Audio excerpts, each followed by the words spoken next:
Ito, konti na lang. Ice cream tayo dyan. Sarap yarn. Sarap yarn. Iba yung pangalan ng isa, diba? Yung kahapon na yung blue. No? Ito Dan Eric's ice cream. Tamang-tama kapag, init-init ng panahon. Bawal-bawal pa ito kakain. Sarap. Masarap daw bawal. Init eh. Sarap yung hindi ko yung huli. Baka marami kayo. Sobra na sila eh. Tapos, hindi to sponsor Wala. Masarapan lang kami talaga. Ano siya? Mango flavor. Na para siyang lasang pinaghalong lasang cheese. O, diba? May mango ka na, may cheese flavor ka pa. Kap. Ang dami na kayo dako. Ang bako mo na kayo. Masasarap ang sando.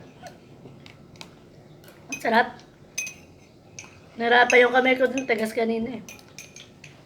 Oh, bumakat yung kutsara sa kamay ko. Kana lang. Wow.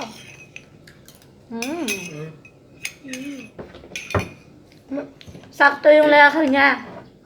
Hindi siya sobrang tamis, hindi siya Hindi mo matabang. gali dito, may. Sinusubo ko yung baso nilalagay. Nilayon niya, ay nalalagay niya ba? Oo. Akala ko bibigyan mo siya. Ginagano na yung ako. Nagdudugasan yung dalawa ng ice cream. Yes. Ayan guys, diba? Alam niyo ba yung ice cream na to? Iniwan lang sa amin ito ng binigay lang sa amin ng guest. Dalawa to kahapon. Isa nakasealed pa ngayon isa. Pero magkaiba yata sila ng tatak. Pero para sila masarap pa.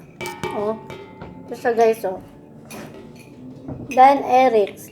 Baligtad eh. Makarap siya. Yung kahapon rock road flavor. Ang sarap. Ang sarap.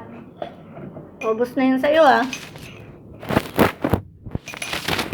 Masarap yun sa tinapin na palaman. Hindi pa ubos. Hindi pa ba? Ay, hindi ka kay papa mo. Marami yung kay papa mo. Diba? Sarap.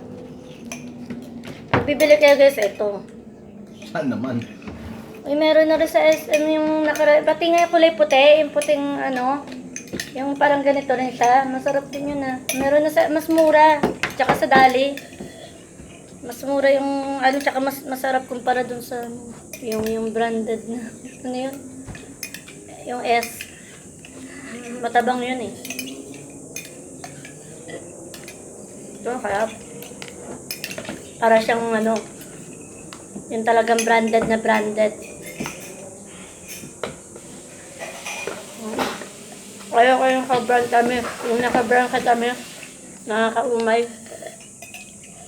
Ayan. Punto. Thank you. Meron pa ice cream yummy. Sabi mo, ice cream yan.